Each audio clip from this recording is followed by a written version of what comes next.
The idea of sports and politics blending together is nothing new. Sport has been used to demonstrate a nation's superiority or used as a tool for diplomacy for decades, at least. Somebody said world peace was in our hands, but all I did was play ping pong. There's even an example of politics blending into MMA right now, as the controversial former president of Brazil, Jair Bolsonaro, has been staying at Jose Aldo's vacation home in Orlando. O quarto dos Minions. At the same time, Brazil's own January 6th riot was being carried out by some of Bolsonaro's supporters at the Capitol.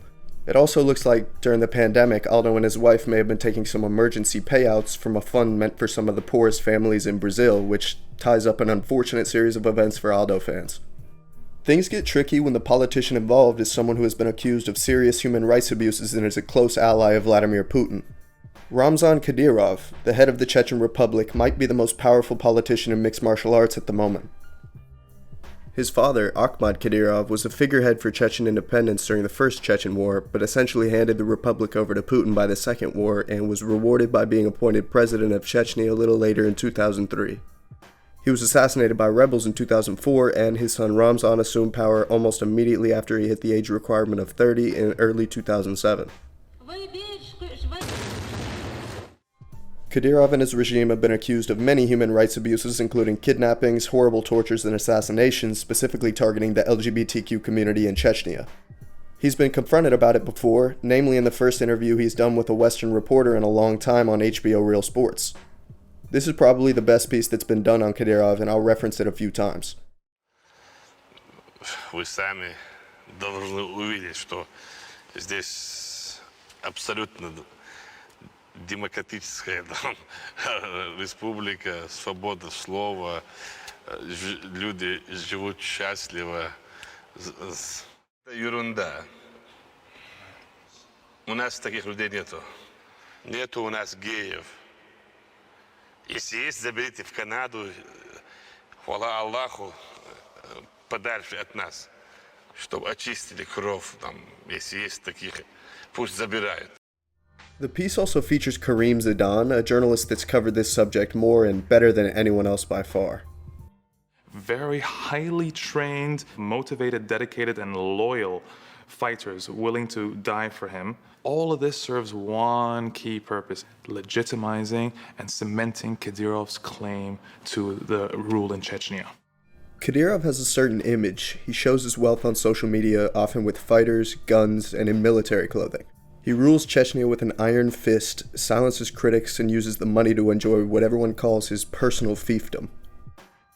He even has his own MMA gym named after his father, Akhmat Fight Club, where he funnels government money to develop fighters for sport and for the Chechen military, which likely includes his private army, the Kadyrovites. Lots of high-level fighters have trained with Akhmat MMA. Magomed Ankalaev, who should probably be the light heavyweight champion right now, Said Nurmagomedov, Albert Duraev, Zubaira Tukhugov, Magomed Bibulatov, and many more. Along with his fight team, Kadyrov also controls one of the biggest promotions in Russia. It's called ACA, Absolute Championship Akhmat, but used to be called ACB, Absolute Championship Berkut. In 2018, Kadyrov announced that his older promotion, World Fighting Championship Akhmat, would be merging with ACB, and also announced the new promotion's name, which honors his father. Many say that Kadyrov uses combat sports to sports wash and distract from some of the horrible things he's been accused of. And none of this is exactly new. Kadyrov's been a figure in combat sports for a long time, like his relationships with Mike Tyson and Floyd Mayweather. You better follow this man right here. This is my buddy. This is my guy right here. And yes, he is a part of the money team. I'm in Chechnya right now. I'm worldwide with this. Akhmat Zila!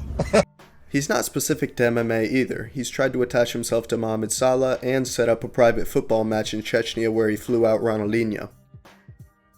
If Floyd Mayweather going to Chechnya isn't proof enough that Kadyrov is paying for these visits, Weidman confirmed it talking to Ariel Helwani. I have no ties to him. I went out there with a one-time experience. I knew nothing about Chechnya. I just knew I was going to Russia to do a seminar. Not my manager, but another manager had asked me if I wanted to do it, and obviously it was like a paid thing. And I'm like, all right, sounds good. From what I can gather, the first high-profile Western MMA fighters to visit Kadyrov were former champions Chris Weidman, Fabricio Verdum, and Frank Mir in 2015.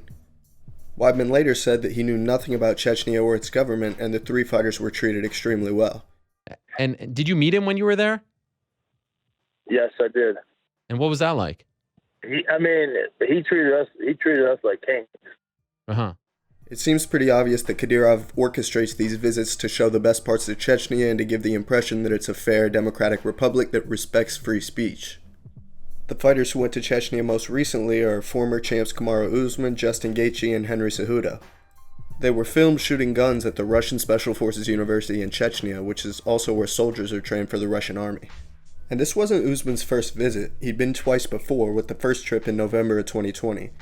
He sparred with Kadyrov's kids while wearing a shirt with Ahmad Kadyrov's face on it. Ahmad Silva.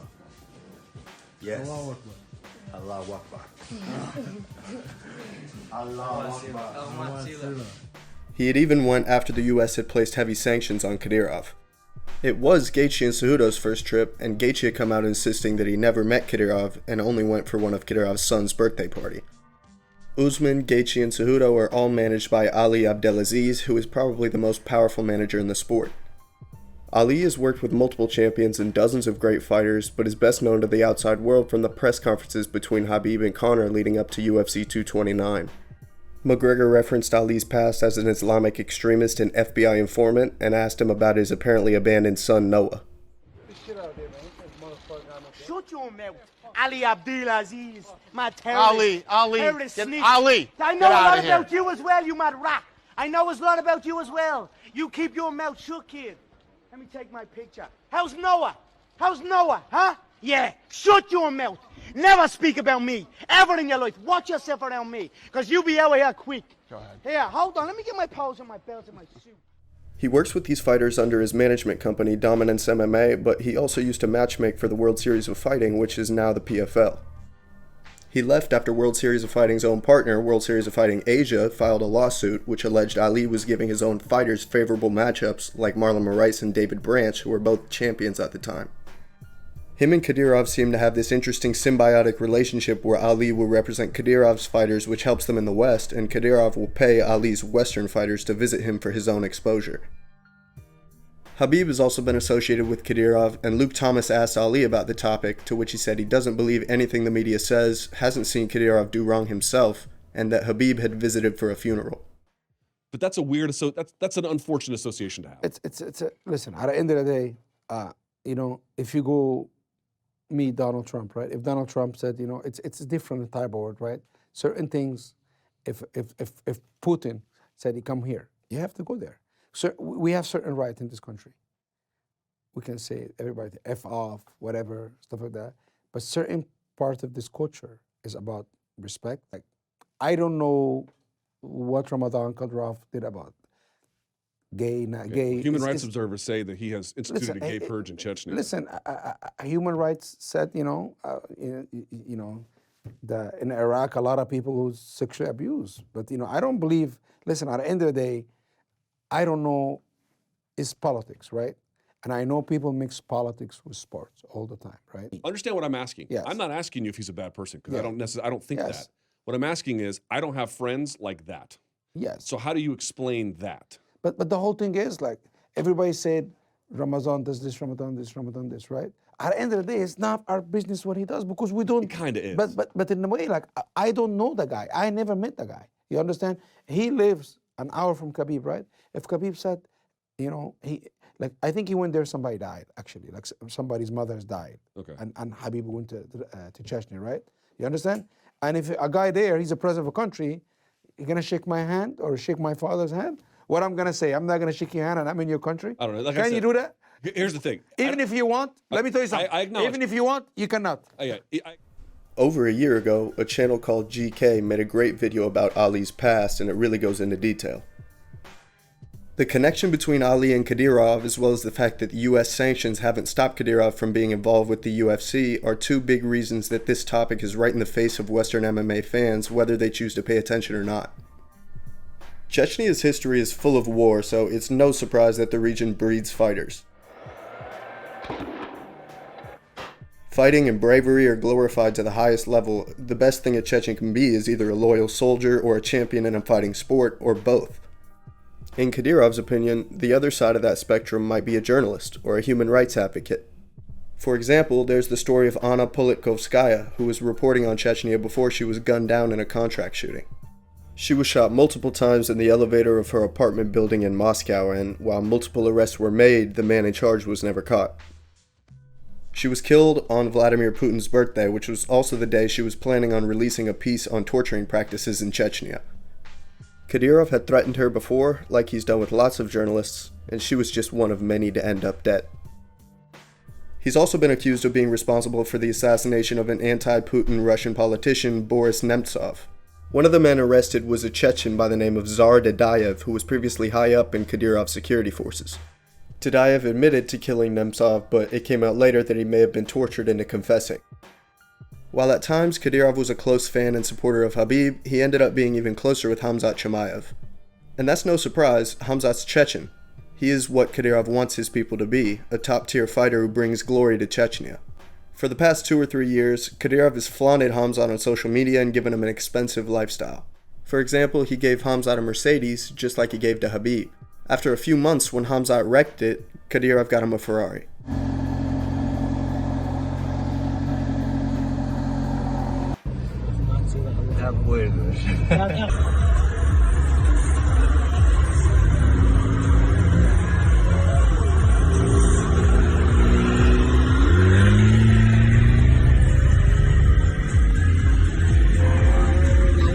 Before the cars, Khamzat had a horrible case of COVID which lasted months, multiple hospitalizations, and actually made him fear for his life.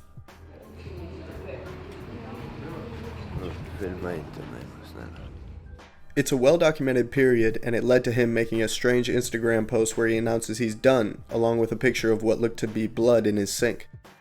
Khamzat wrote, "Take care of yourself and your family. This is the most important thing.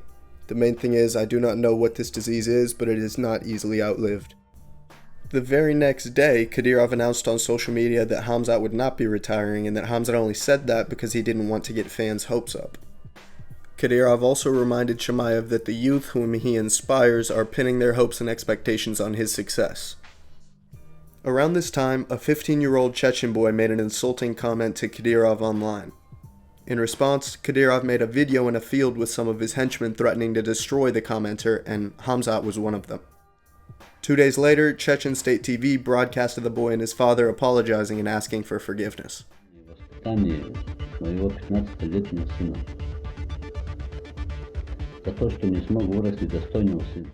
At UFC 280, Khamzat got into a slight altercation with Habib's cousin, Abubakar Nurmagomedov.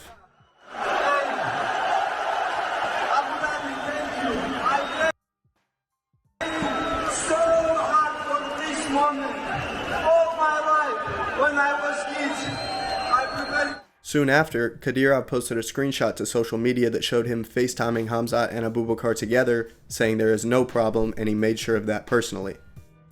A video also came out showing Habib speaking with both camps and making sure there wasn't any conflict. Khamzat is there, Islam, Abubakar, but this is also a good time to look at one of Kadyrov's closest allies. The man beside Habib is Abuzayed Vishmuradov, or Patriot, who fought with Kadyrov during the wars. He leads the Akhmat MMA fight team and is sanctioned by the US for his roles in Chechnya's LGBT purges. He's one of the most powerful and dangerous men in the Republic, and not only does his role as the president of their fight team allow him to get closer to the sport and to Western figures, but it also allows him to train and build up future soldiers. Karim Zidan says there are over 15,000 Chechens training at Kadyrov's facilities, and many of them end up fighting outside of a cage. Patriot holds multiple positions outside of MMA, like leading the Chechen Special Forces and Kadyrov's private security. Him being at the top of the military and the top of the MMA world in Chechnya makes it easy to bring in new trained soldiers for Kadyrov. Here's a concerning photo showing him with Sean Shelby, the UFC matchmaker. He's one of a few of Kadyrov's inner circle and seems to be the closest one to Western MMA. Patriot also traveled with Chechen fighter Abdul-Kerim Edilov, who I'll mention later, to his UFC debut in the Netherlands. Kadyrov himself attended the UFC's debut in Moscow in 2018 for Magomed Ankalaev, and also UFC 242 in 2019 in Abu Dhabi when Habib fought Poirier. At that point, the US had already placed sanctions on Kadyrov. Karim Zidan also says Kadyrov has essentially morphed Chechen society into one where your pride comes from being a warrior. Kadyrov has also done everything possible to establish himself and his father before him as the unquestionable heroes of Chechnya. He raises and displays his sons as fighters, soldiers, young men who should be obvious successors to the throne. On Kadyrov's 40th birthday in 2016, he had 3 of his sons, the oldest being 11, take part in MMA fights without any protective gear. Of course, the opponents were hand-picked, probably horrified, and it's been alleged that they were coerced into fighting. Fedor Emelianenko, considered by some to be the greatest heavyweight of all time, spoke out against these underage fights, calling them unacceptable and saying they cannot be justified. Kadyrov supporters tore into Fedor on social media, and eventually Kadyrov called them off, saying Fedor realized his mistake. Soon after, Fedor's 16-year-old daughter was attacked on her way home from school. I followed the story on the surface for a while, but the death of Abdul-Kerim Edilov is what made me want to learn more. Edilov and Kadyrov share ties to the same Chechen village, one of the dozens of examples of nepotism in the Chechen ranks. He started training with Akhmat in 2013, and as one of their brightest prospects, he ended his MMA career on an 11-fight win streak. The first win of that streak was over a young Yuri Prohaska, where he put Yuri to sleep in under 2 minutes. The first 10 fights of that streak all ended in less than 2.5 minutes, but they also all took place in Russia, 6 in Chechnya and 4 in Moscow. Either way, Edilov was a highly touted prospect and quickly became one of Kadyrov's favorite fighters. In 2015, he signed with the UFC, but he quickly popped for a substance called meldonium. Also, he only signed to the UFC once he agreed to let Ali Abdelaziz represent him. During the nearly 2 years he was off, Edilov got closer and closer to Kadyrov and spent a lot of time taking care of and training the dictator's sons. In September of 2017, Abdul-Kerim Edilov finished his 11-fight win streak with a second-round stoppage in his UFC debut, which would also be the peak of his MMA career and his last pro fight. He'd eventually asked to be released, and in the years since, he'd climbed higher and higher up in Kadyrov's ranks, spending more and more time protecting and training Kadyrov's sons, who even gave him a Porsche as a gift.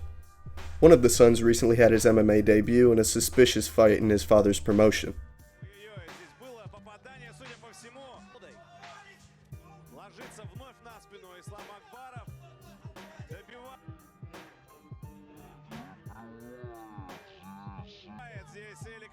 The first person they cut to? Patriot. And Hamzat's there as well.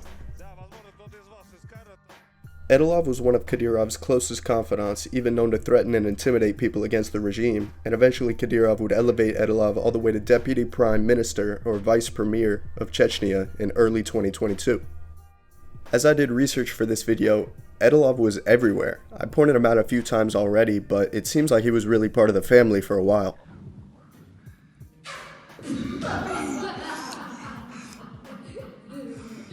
When the war broke out with Ukraine, he even went with Kadyrov on his supposed trip.